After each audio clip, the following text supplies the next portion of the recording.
Welcome to another deep dive. Today we're going to be tackling a big question. How do we find peace when the world feels anything but peaceful? And it's so easy to get overwhelmed by the news, all the conflict and negativity. It's sometimes I find myself just doom scrolling and I end up feeling Yeah. exhausted. Does that ever happen to you? So we're going to explore this idea of personal peace through this talk called Personal Peace in Challenging Times by Elder Quentin L. Cook. So this talk was given at a big gathering for members of the Church of Jesus Christ of Latter-day Saints. It happens twice a year, and leaders share guidance and inspiration. And don't worry, even if you're not familiar with this faith or any organized religion really, the principles we're talking about today are universal. Anyone can benefit from this stuff. We've got our expert here to break it all down. One of the things that really struck me was Elder Cook's story about visiting Liberty Jail. It's this historical site where early members of the church faced intense persecution. Elder Cook talks about this leader named Joseph Smith who, while he was imprisoned in Liberty Jail, prayed for guidance during a really tough time. And the answer he received promised peace in the midst of adversity. That story really resonated with me. Yeah, it's a powerful story, isn't it? And it gets right to the heart of what we're talking about today. Even when things are super difficult externally, we can still find a sense of peace within ourselves. It's like the world might be a storm, but we can create this little haven of peace inside. Exactly. And Elder Cook outlines 5 works of righteousness that he believes can help us cultivate that inner peace. Okay, I'm all ears. The first one is to love God, live his commandments, and forgive everyone. Now, I know that might sound specific to one religion, but stick with me for a second. There's a universal principle here. I am listening. It's all about forgiveness. Think about it. Holding on to anger and resentment only hurts us. It weighs us down. But when we choose to forgive, even when it's tough, we release that burden. We make space for peace and healing within ourselves. That makes sense. If you're constantly replaying a negative experience in your mind, it's going to keep causing you pain. Forgiveness is like hitting delete on that mental replay. Exactly. And that brings us to the second work of righteousness. Elder Cook talks about seeking the fruits of the Spirit.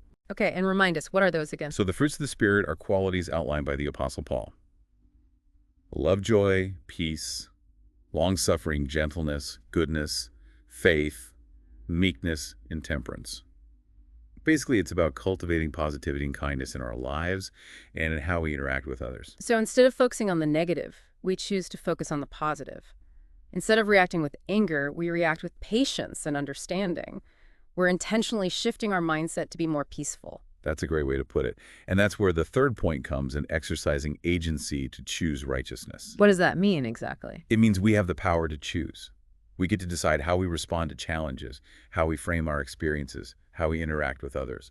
We're not just passive victims of circumstance, we have agency. Even when things are tough, we can still choose our attitude and how we respond. Precisely. And choosing to focus on the good and responding with kindness and patience, those choices actually create a ripple effect. Oh yeah, for sure. Like if I'm stressed and snapping at everyone, it's going to make the whole atmosphere tense. But if I can manage my emotions and be patient, it can actually help de-escalate a situation and create a more peaceful environment for everyone. Exactly. It's like we're setting the tone. Yeah. And that brings us to the fourth point, building Zion in our hearts and homes. Okay, to be honest, this one sounds a bit abstract to me. What does it actually mean to build Zion? Well, in this context, Zion represents peace and harmony. And while Elder Cook talks about it in the context of family, we can think about it more broadly to include any relationship or community that's important to us. So it's about creating a peaceful and harmonious atmosphere in our relationships and in the spaces we live in. Exactly. Think about a time when you felt truly at peace. Maybe it was at home with loved ones, or maybe it was somewhere beautiful in nature. What was it about that space that felt peaceful? What qualities were there? I'm thinking about my favorite park. It's this park right by a river, and there are these huge old trees that provide all this shade. It just feels serene and calming there. And what about the people? Were there people around? Yeah, they're usually families having picnics, people walking their dogs, kids playing. But somehow it doesn't feel chaotic. It feels like everyone's just enjoying the space together and respecting each other. That's exactly the kind of atmosphere Elder Cook's talking about. A space where people feel safe, respected, and connected. It can be our homes, our workplaces, our communities. It's about cultivating those qualities that foster peace and harmony wherever we are. This makes me think about the fifth and final work of righteousness Elder Cook mentions following the admonitions of our prophet. Yeah, and while that might sound specific to a particular faith, the underlying principle is something I think we can all relate to. Go on. It's about seeking wisdom and guidance from sources we trust. Who are the people you admire? Whose advice do you value? Those people, whether they're religious leaders or mentors or even friends and family, can offer insights that can help us get through tough times and find peace in our lives. So it's like recognizing that we don't have to figure everything out on our own. We can learn from the experience and wisdom of others. Exactly. We can find strength and inspiration from those who have walked this path before us. Hmm. It's interesting, thinking about seeking guidance reminds me, Elder Cook brings up this other point about finding peace even when it feels like the world is totally chaotic. Right. He talks about how true world peace might not actually happen until what he calls the second coming of Jesus Christ. Yeah, exactly. But he's also clear that we don't have to wait for that to happen to experience peace ourselves. I love that. It's empowering. It's like we have control over how we feel inside regardless of what's going on around us. Exactly. And this goes back to that story about Joseph Smith in Liberty Jail. Yeah. He was surrounded by all this awfulness, but he still managed to find peace. He created a bubble of peace in the middle of all that chaos. Exactly. And Elder Cook says we can do that too. We can choose to cultivate peace inside no matter what's happening on the outside. It makes me think about what he said about the fruits of the Spirit, actively trying to be more loving and joyful and peaceful. It's that can actually create that inner peace. You know what's so cool about those fruits of the Spirit? They're not just passive things. They take effort. You have to really work at it. They're like muscles you have to exercise. Exactly. The Yeah. more you practice being kind, being patient, forgiving people, the stronger those qualities become. And then they just come out naturally. So it's not just about waiting for peace to show up. You have to actually work for it. Exactly. It starts with what you think and what you do. If you're always thinking negative thoughts or getting angry and frustrated, it's going to be harder to find that inner peace. But if you can focus on the positive and be patient and choose to be kind, even when it's hard, then you start to create more peace inside. Yeah, and it's like Elder Cook says, you have to choose your influences carefully. Pitch your tent, facing the things that lift you up. I love that analogy. It's about being intentional with what you let into your life, physically and mentally. Instead of doom scrolling on your phone before you go to sleep, maybe read a good book or listen to some calming music. Exactly. It's like you're designing your own mental and emotional space. And that goes back to what we were saying about finding people you trust to get advice from. If you're around people who are peaceful and kind and wise, it's going to rub off on you. Oh, absolutely. The people around you make a huge difference. Okay, so we've talked about forgiveness being positive, getting good advice, and being careful about who you spend your time with. What else did you think was really interesting in Elder Cook's message? Well, he makes this really cool point about how peace and agency are connected. Agency is that ability to choose. This is a big deal in what Latter-day Saints believe happened before we were born. Okay, So even if you don't believe in that, the point is still really powerful. I'm curious. Tell me more. Elder Cook says that our ability to choose is a sacred gift. We can choose what we think, how we act, how we respond to tough situations. So it's not just about what happens to you, it's about how you choose to react. Exactly.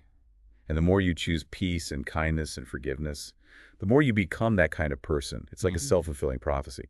Yeah, it's like a positive feedback loop. The more you choose peace, the more peaceful you become. Exactly. And then when you have that peace inside, you're more resilient, you're better at handling whatever life throws at you.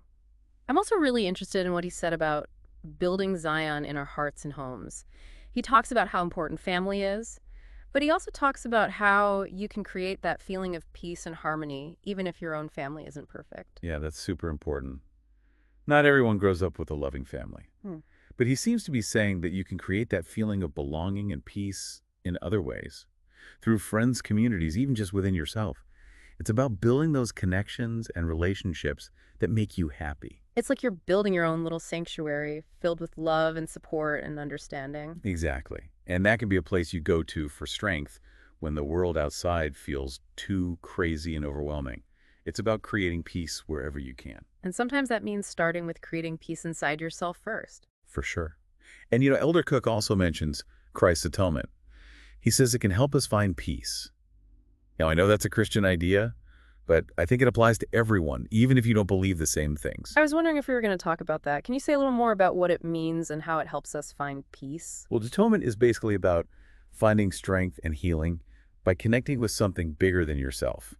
It could be God or nature or a group of people or even just a really important idea. It's about finding that source of strength that helps you get through tough stuff and find peace even when you're struggling. It's like knowing you're not alone in your struggles. There's something bigger, something greater that you can lean on. Exactly. You find that support and comfort that helps you through tough times. It's interesting how that connects back to the idea of building Zion in our hearts and homes. Finding that connection and belonging through other people, through your community, and through something bigger than yourself. I think you're right. It's like all these different ways of finding strength and support can work together to help you feel at peace. So to sum up, we've talked about forgiveness being positive, seeking guidance, being careful about who you spend your time with, taking responsibility for your choices, building Zion, and finding strength in something bigger than yourself. Exactly. And it's not about doing everything perfectly all the time. It's about trying your best to live by these principles, even if it's just one little step at a time. It's fascinating how all these different ideas kind of like connect together. It's like a tapestry of peace woven from all these different threads: forgiveness, positivity, connection, agency. I love that. Yeah. That's a great analogy. And yeah, it reminds us that finding peace isn't about checking things off a list. It's not about being perfect all the time. It's more like a way of life. Right. It's about the choices you make each day. The choices that are aligned with what's important to you. Mhm. And those choices are what help you feel peaceful inside. And those choices might look totally different for everyone.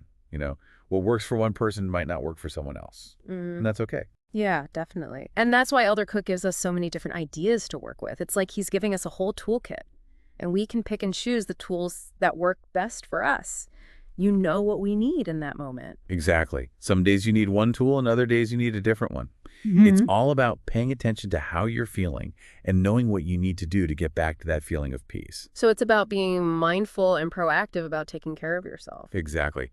And one thing I think is important to remember is that finding peace isn't about ignoring the problems in the world. Hmm. It's not about pretending everything is fine. Right? It's about acknowledging the reality of things while still choosing to find peace inside yourself. It makes me think of that quote by Viktor Frankl. He was a psychiatrist who survived the Holocaust. Oh, yeah. He said, "Everything can be taken from a man but one thing, the last of the human freedoms, to choose one's attitude in any given set of circumstances, to choose one's own way." Wow, that's powerful. And it's so true.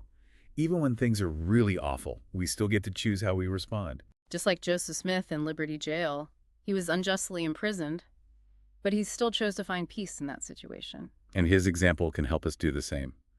We can choose to focus on the good even when things are tough. We can choose to be loving and kind and forgiving even when the world feels dark.